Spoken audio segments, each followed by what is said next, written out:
Is it a he or is it a she? What is it? You better repent. You are going to hell fire. I beg you, go and sit down, Joe. We are tired of you. Which one you be safe?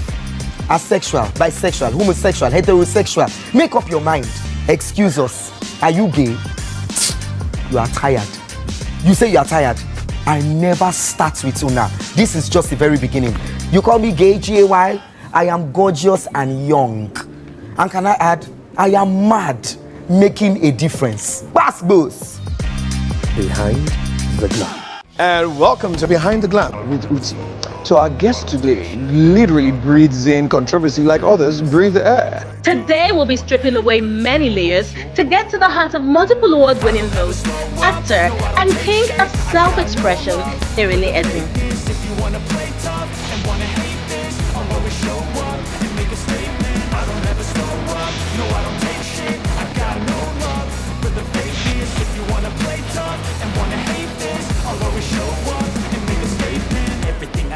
Hey! Yes, I'm here you live and came. direct. Very honored. I feel so honored to have you here. Thank you so much for having me on. We're light alive. If Denrele is not on Behind the Glam, I don't know who else can make it on this show. You have to put me there. Yes, because we need to peel off all these your layers, all these extra. I can start removing everything if you want. I'm digging these heels. The higher the heels, the closer to heaven. Give me a prayer request. I'll send it to Baba God. I personally just send a prayer request. Yes. Anytime I see one of my friends wear shoes with heels, I would say, hey, Denrele. I say you are Denrele-ing. I like that. That's a very good verb. Yes. Denrele-ing everybody. Because our boys have started doing elevated heels now. You know? So and I'm like, Denrele did this. Like, you were way ahead of your time. Amen to that. From day one. Which brings me to my first question. You're one of the forerunners of, those people that are unapologetic about their self-expression, at least for the new generation, right? But what was it like for you in the early days when you were alone, doing your own thing differently, and when you faced all that criticism? What was it for? Wow, that's $1 million question rolled into one. Yes. You see, truth be told, I think you can also understand this journey with me as well, because it's a journey that has transcended over time. It's a trajectory that, everyone has observed. Some have spat at, some have insulted, and some are like, oh God, you get out of our sight. But I'm still here and I'm standing strong. And I'm just going to quote something very quickly. I tell people that, we think that recovery is finding something that we lost, but it's actually finding that strength we never thought we had. You see, and I never had anyone to mentor me or put me through or say, I never had anyone to run to when the, going went tough. Exactly. I never had anyone to confide in. I was like a one-man army.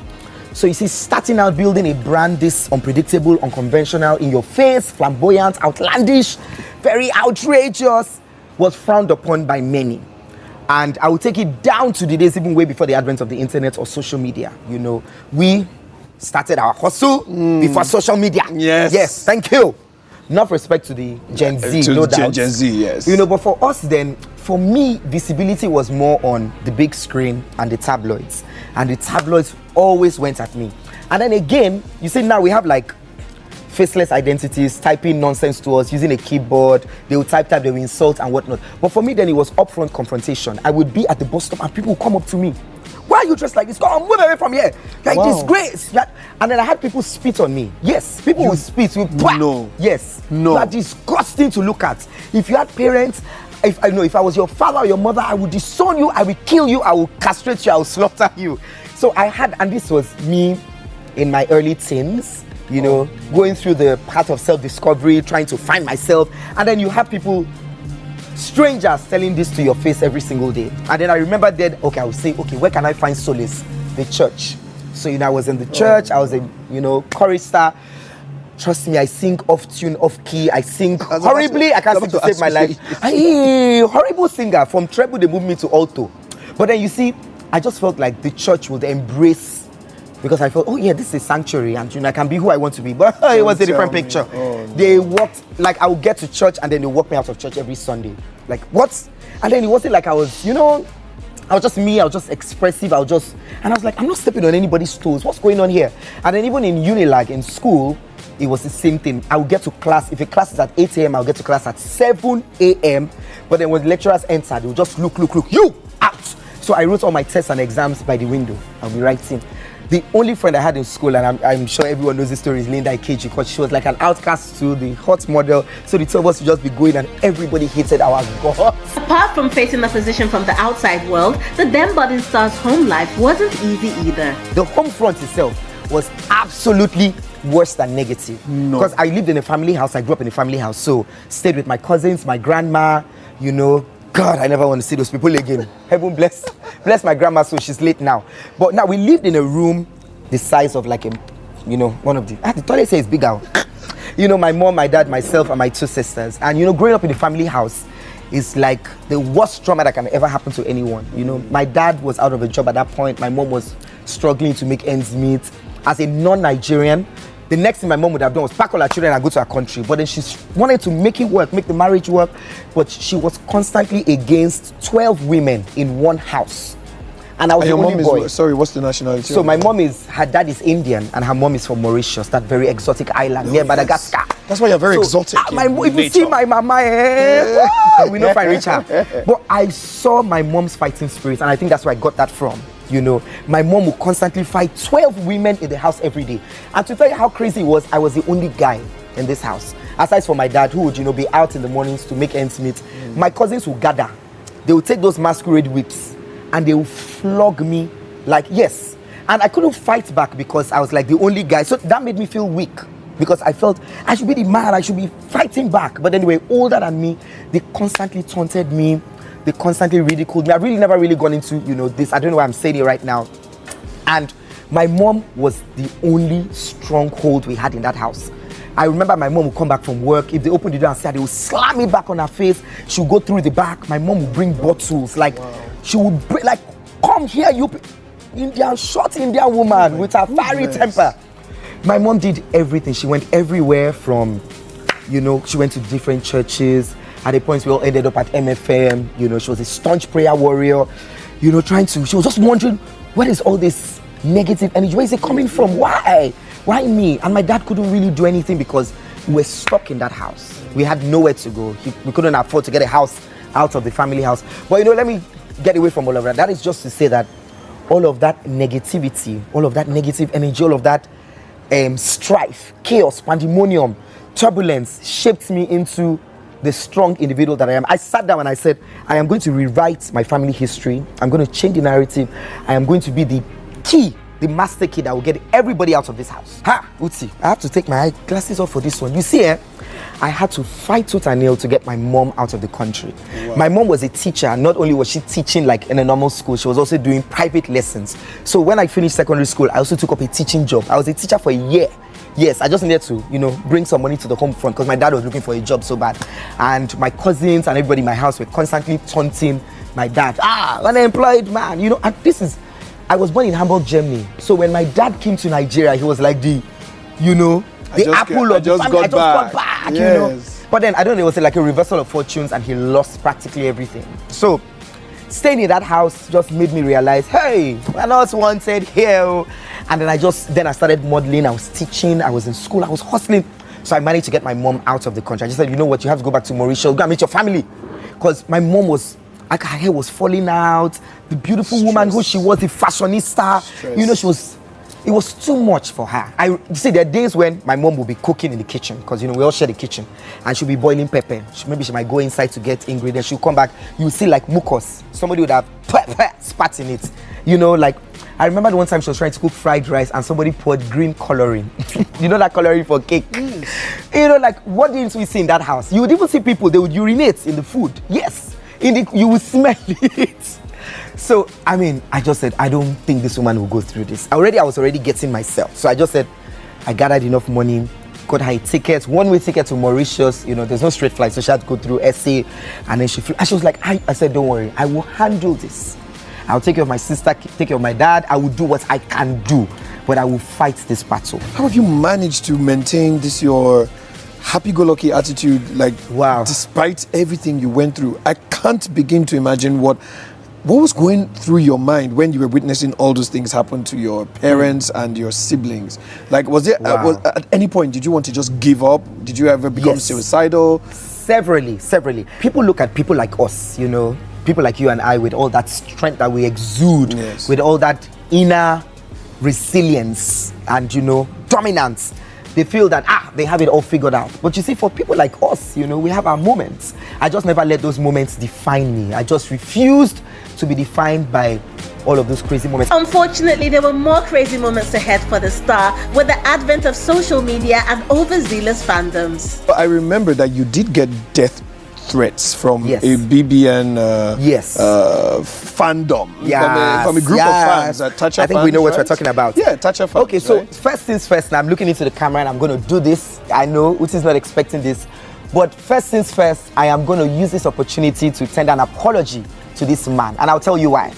You see, the media has misconstrued so much and they've made us enemies. This is the first time we're sitting down and having this kind of conversation.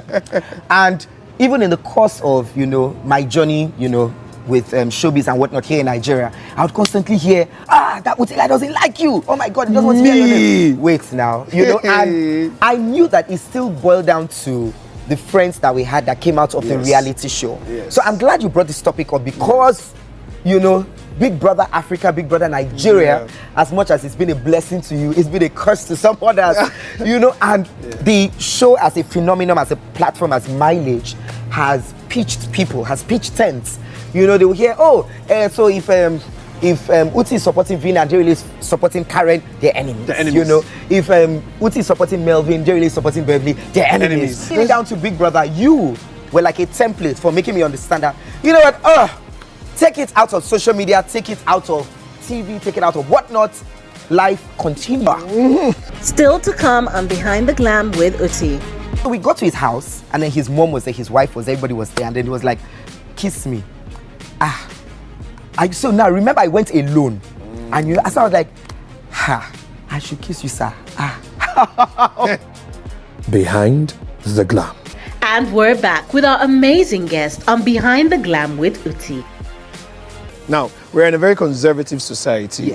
Another pressure that eccentric personalities face is the pressure of sexuality. So when Nigerians bring that sexuality discussion to you, how do you receive it? How do you process it? And what is your response? I've gotten it hard, left, right, center, bass, like. And I think that for me, when I started working with the Sound City Music Channel brand in 2005, when I started out, a lot of people would not know, but you see, when we're all picked, I was the errand boy. I was the runner, if we know, you know, production runners. I was the one writing scripts for people. I was the one who they would send to go and buy food across, go and buy me rice and, you know, or go to that Chinese restaurant and buy us Chinese. Because they felt that I was a bit too much to put on screen. I could see the reservations from the channel. Even though they employed, they would always tell me, you're on probation, you're on probation. And I was the lowest earner. Other presenters were earning 100K, some were earning 65. I was earning 45K. And I was in the corner. You know, and then they made me feel like that every single time. Like, you're not so welcome here. Maybe you might need to align the way you look because it's a bit too much. If we put you on screen now, people might, they might say, what's repulsed. This? What's this? This is a bit too much. But you were the face of Sound City. So it's a hard work that got me there. And you see, doing all of that, I took it in good stride. I said, okay, I would, I'll be the errand boy for everybody. And I remember the first ever event they sent me to do, which was Sound Sultan's album listening, I think, at Fantasyland, somewhere in Ikoyi. And then I went, and when I got back, they were watching the rushes. Hey, they finished me. What is this? You're a disgrace to TV. Nonsense. You're never getting on TV again. Get out of my sight. So I could tell this was anger of not finding a place to place this guy. But it was his unconventional look that caught the attention of former First Lady of Lagos State, Remi Tinubu, when he interviewed her at an event. It kick-started. It was like a trigger effect. From the moment that episode went on air, every single brand wanted Denrele. I remember that I would be in Benin, my boss would come, where are you? Fly down now. Then there were no private planes, they would find plane. I would get down, like every single telecom giant, everybody wanted Denrele on their red carpets. And it was just shocking how I wasn't supposed to be in somewhere. I wasn't welcome. The rejected but then became the you know, story. and then from then on, from that 45K, money went to 120. From 120, just went to 200. Now, the other presenters, I was a bit worried, might start to get jealous, resent me, like, but because they knew my story, they knew the trajectory of how I'd hustled, so they received me. And I got an official car. Because there was a time they mobbed me at the bus stop, and I told my boss, Oga, I think we need a car, and then he gave me an official car, which was brilliant. So at that point, you see, getting to that level now, starting out with Sound City, I started to see, okay, I can make this work. And then even though it was unexpected for the management, they sat back and were like, okay, you know what, let this boy. I even realized, somebody told me like 2 years ago that for every time I went on any red carpet, there was a special fee assigned to it. So it wasn't about, they will tell the brands, if this guy is coming, you have to pay so amount. I was like, wow. So I did all the traveling. I got to interview all the celebrities coming around. They trusted me to get all the content for the channel. And when I thought about it, I was like, really? You didn't think that was going to happen in the first place? You didn't see me doing this, but I shrugged that off. After things finally took off for the star, another major roadblock came about when a picture of him kissing veteran Nigerian entertainer Charlie Boy hit the stands. Was it like a PR stunt, or was that I wish sugar it daddy? Was. Remember, I had no one that I was talking to. I was like a loner. Even with. So why the pictures of the kissing though? I think that for Charlie Boy, and he's someone like I totally regard and respect, because I remembered I used to dance for Charlie Boy's wife back in the day. In my hustling days, I used to dance for Lady D. And I remembered going to Charlie Boy's house in Baghdad. And then when he saw me, he said, I wish I started out your age when I was younger. I was amazed. I was like, I hold Charlie Boy. Now, we didn't have a TV in my house, so I didn't really used to watch the Charlie Boy show. But then because of him, we managed to buy a black and white TV that used to just we'll slap it for it to stay, the pictures to be static. So I had those memories of Charlie Boy, as you know, an icon, a living legend. So when he called me and he said, I have a magazine and I want us to do a cover, and it will be, 2 different generations with similarities. I was excited. I was very enthusiastic about it. Charlie Boy. So I arranged myself, went on bike rides. We did everything. We climbed mountains. And then so we got to his house, and then his mom was there, his wife was there, everybody was there, and then he was like, kiss me. So now remember I went alone, and I was like, I should kiss you, sir. He said, no, just like, so I just thought, okay, maybe like daddy and son. So so in the process of trying to do it, he just, turned his face. So, but I just thought to myself that it's just for him, nothing would. See, now that's the thing to say, that I had no. You're naive. I had no, and I'm being very honest and very candid. I had no orientation to that. Now, can't try that crap with me. So, when he just called me like a day before and we're releasing this picture, I was like, yes, I can't wait to see the magazine. He said, even that one. I said, Baba. I said, sir, wait, let me, So I was like, I was trying to, who would I call, whatnot. But guess what? Before I knew it, the next day, those pictures were everywhere. I remember a publication that they were selling in front of Unilag Gate. They sold out for weeks back to back. They reprinted, and then I just knew that it was going to be my family that was going to get the brunt of this. So I called my dad and my sisters. I told my sisters first, I said, you are going to get it hot. So I'm not saying you should go out and defend me. You don't have to, but I did not know how this was going to transpire. So I was in Malaysia, my BBM was buzzing. The days of it's like that BBM reminds me of scandal. Yes. Munachi Abi was, what's this? Everybody was just like, what's this? I just dropped my phone. I say, hey, what's going on? What went through your head though? What were the first I thoughts? was very confused when I saw it. I was like, so I saw the picture, I was like, now everyone has this picture. Hey, and it was just me. So when your brain thought everyone has this picture, what's the next thing your brain thought of? And I had to think about what should I do? Where should I go? The next day, like 2 days after, because I remember I was in Kuala Lumpur, myself, Nice, and Nigaro went for a show. This was like October 1st, Nigeria's independence. It was a massive show. So heading to Nigeria, guess what? At the airport, everybody had the publication. Jeez. All the custom officials. They say, hey, I think they saw a manifest that my name was on. Hey, he's coming. I saw them with the paper like this. See what you do. Did you experience fear, worry? Yes, I was worried. At first, I was like, So there was nobody to call, because I remembered, I can say this now, off camera or not. I remembered calling Uncle CB, like, Uncle Charlie, hey, this has blown out. He said, now you can monetize this. I was like, how? Am I going to be kissing men? What?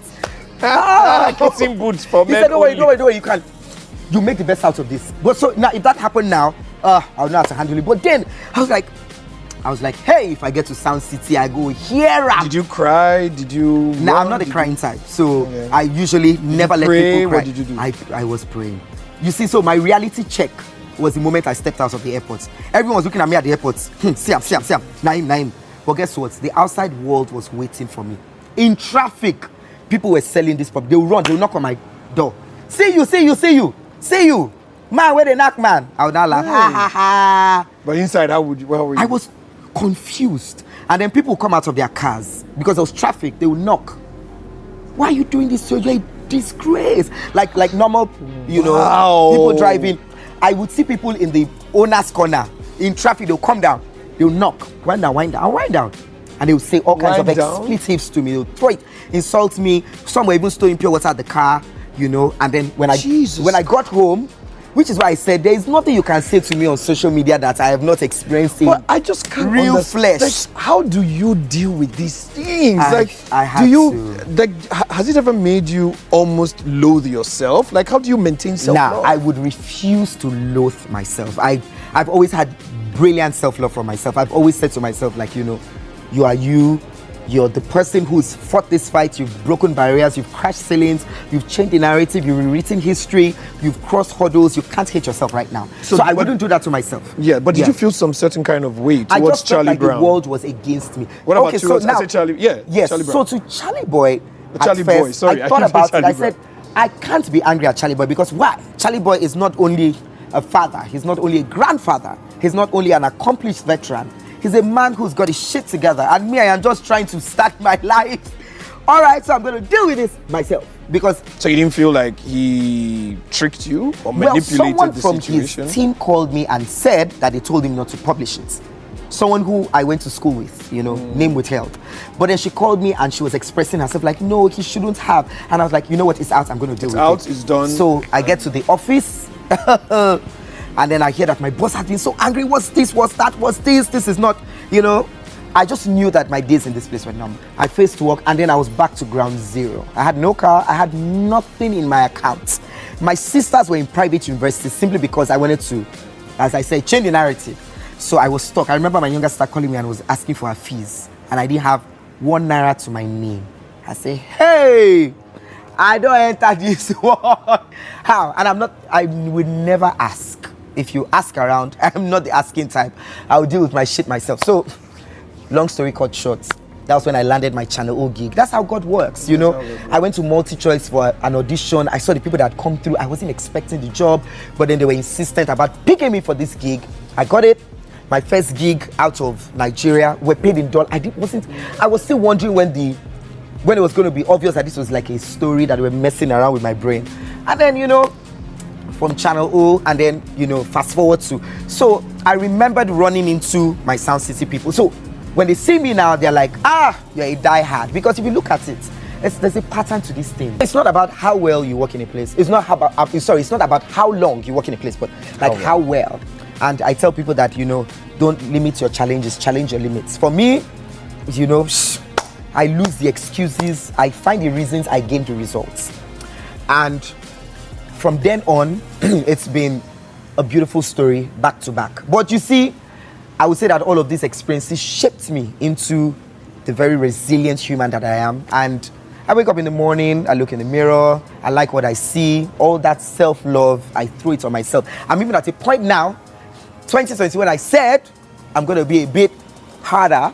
So I am very, as you asked something about mental health, I am very conscious of my head space and mind space. Now, I've not been very lucky with love because people like us that have so much love to give find it very hard to find all the love that we can. To receive, yeah. So I've had the love thrown in my face, left, right, center, and I'm content with it. It's fine.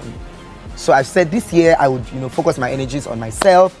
Once I can tell that you're coming into my life for what you want, I would categorically state it. You don't need to come and fake friendship or love just if because you think I can help you in this just capacity, go straight to it. I will do it. And if I can, I will go. help you. Yeah. Don't come try and to use manipulation. infiltrate my mind space and head space, which is very important to me I'll right just put now. you at the bottom shelf. Yeah, so that's what I do now, and that's the mantra I live by. And for me, it's just, focus, give some more time to myself. Yes. All that time I devoted to so many people because it's time. draining. It's time for you. Yes, it's draining. You know, I tell people be a fountain and not a drain. Behind the glam. And we're back with our amazing guest on Behind the Glam with Uti. You're one of the personalities that paved the way for people that dared to be different. Yeah. You understand? For people that were, bold enough to live outside the normal construct of society. You're one of them. And you've shown us that by living your truth, you can always attain the highest. So, thank you for your big heart. Thank you for all the love you give to people in entertainment. If people actually know the amount of careers you're behind, I think you have people lined up at your front door every morning. Probably clap, just applauding you every morning you wake up. They'll be like, here comes Denrele. But let me just drop something, Uti, very quickly. The thin line between privilege and entitlement is gratitude. Thank you. So you already know what I mean. Yes. So you bring Yes. gratitude our way. Yes. You don't. Oh well. Yes. You feel privileged. You feel It's entitled. okay. The narrative is changing.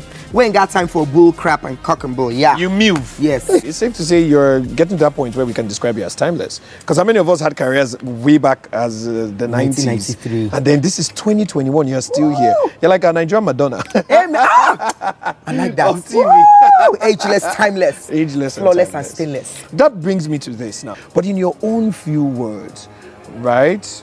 We see you, we see everything you're about. But to you, in your heart, in your mind, who is Denrele behind the glam? Behind this glam, behind the glam, Denrele is an angel and a devil and sometimes in between. As bad as it can get and as good as it can be. Sometimes a million colors, sometimes black and white, sometimes all extreme. At times for me it's part of the thrill, part of the plan. I'm a million contradictions. Sometimes I'm perfect. Most times I am a hot mess like now. But let's just put it this way. I am, that's a beautiful, I was about to say I'm a sexual outlaw. Well, I said it, sexual outlaw, yes. Adventurous, experimental, outlandish, flamboyant, in your face, overboard, extreme, vivacious, but a love at heart. At times insecure, and by insecure, I have my moments. That's my own personal battle. But most times, cocksure. Pardon my French. Yeah. And overall, over 100, I would say, I am one of life's unexplainable mysteries. If I can put it that way. I may appear disorganized, but there is logic behind my chaos. That best describes me. Yeah. In other words, yeah. In other words, Denrele is a madman. Where you?